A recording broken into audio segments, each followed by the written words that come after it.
Hello there, Star Wars fans. Today we're tackling a burning question. Is there a place for a second season in the Star Wars anthology for Kenobi? Spoiler alert, I hope not. Given the wildly conflicting reviews for the first season, it's important to think about why continuing the plot might not be the best option, particularly given Stuart Beattie's original plan, which called for a more cohesive and captivating story. With some of what's been going on lately with Lucasfilm, the potential for Kenobi Season 2 seems to be more likely than before. However, before we proceed, make sure to like, subscribe, and ring that notification bell to always stay updated on all things happening in your favorite galaxy far, far away. So, I think the overall opinion by the majority of the fanbase after the season finale of Kenobi was that it was a mixed bag, and at the end of the day, the show missed the mark. While it did have higher viewership than most of the recently released shows, the reviews of it were not so great. I personally didn't like Kenobi.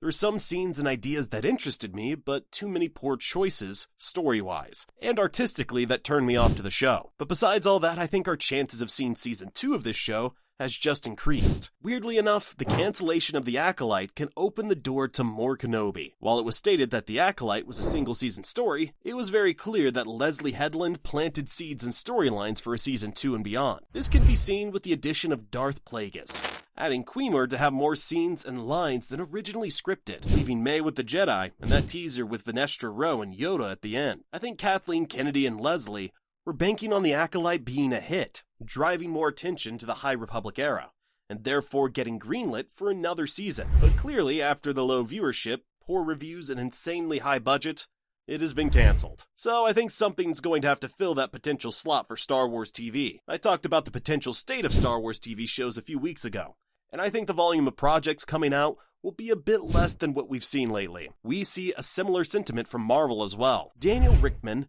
a few months back, talked about how Disney decided that there will be only one Star Wars show on Disney Plus per year going forward. A bigger emphasis will be put back on theatrical releases.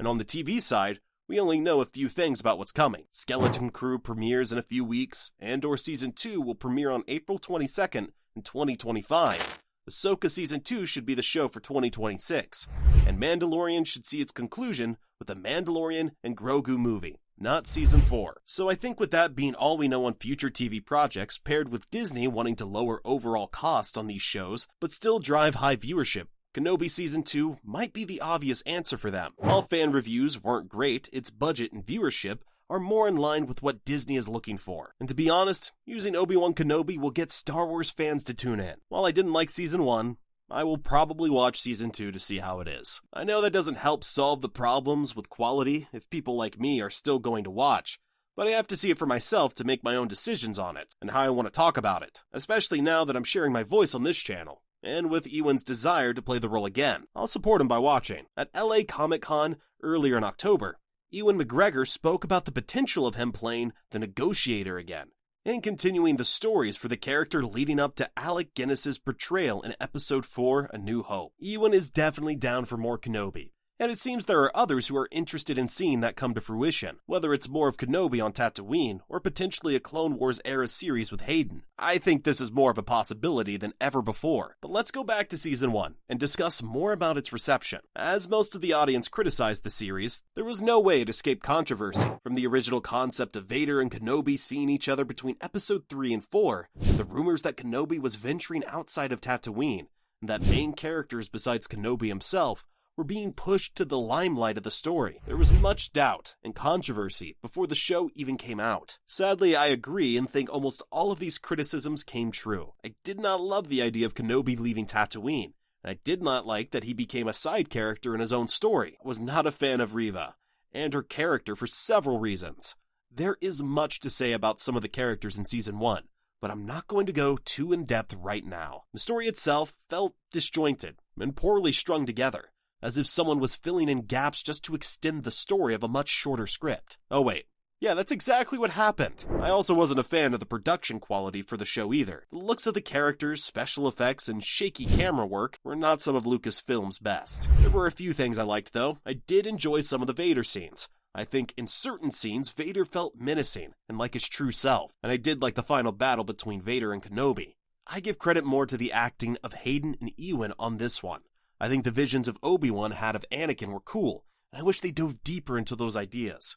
But honestly, that is all I liked. And the only reason why I'm not against the idea of Vader seeing Obi-Wan between episodes 3 and 4 is purely because of Stuart Beattie's idea from his original script for this story that he pitched to Kathleen Kennedy when his idea was just a movie and a potential trilogy.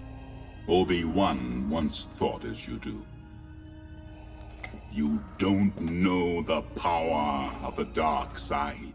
With the purchase of Lucasfilm by Disney and a simple line in Return of the Jedi, Stuart Beattie developed a story idea that would have engulfed 3 movies to deep dive into Obi-Wan's life between episodes 3 and 4. To hear Stuart Beattie's original pitch and idea behind the story, I highly encourage you watch his interview with Star Wars Theory on his channel.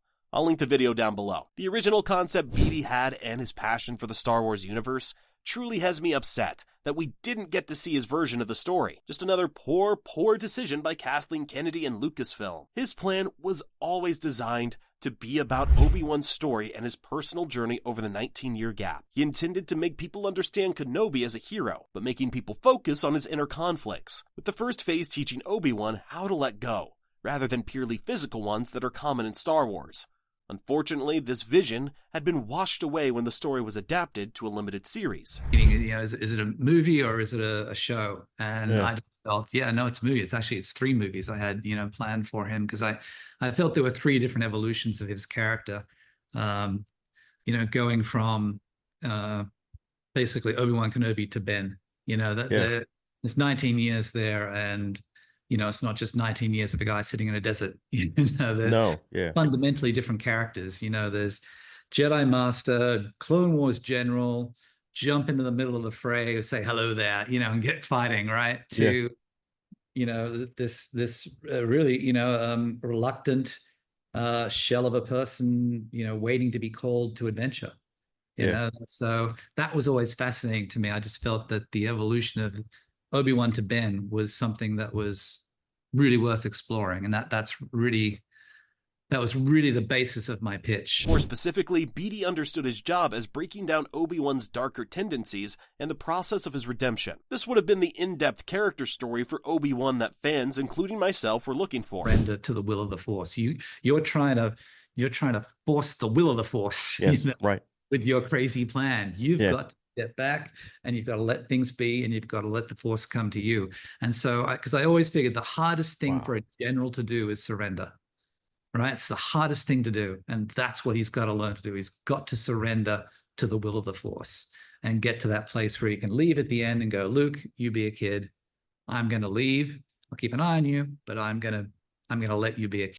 However, at this time, I would not want a second season of Kenobi if Stuart Beattie is not directly involved. While there's another 9 years left before episode 4, I don't have trust in the creatives at Lucasfilm to add any meaning to the remaining gap. I think there are still some great stories to tell with Kenobi on Tatooine, and much more we can learn about the character and the Force. But with the first season having a lot of issues and rare flashes of brilliance, I hope they leave the concept shelved. I think if the right creatives can lead the project, we could see a great story. But at the end of the day, if the studio thinks it'll make money, they'll make it. Lucasfilm is not in a good spot to take chances, but for some reason it seems like they still are. A good Kenobi show or movie could be huge for the franchise. If Lucasfilm ever truly figures it out, I hope it'll be good. So that's all for today from your favorite galaxy far, far away.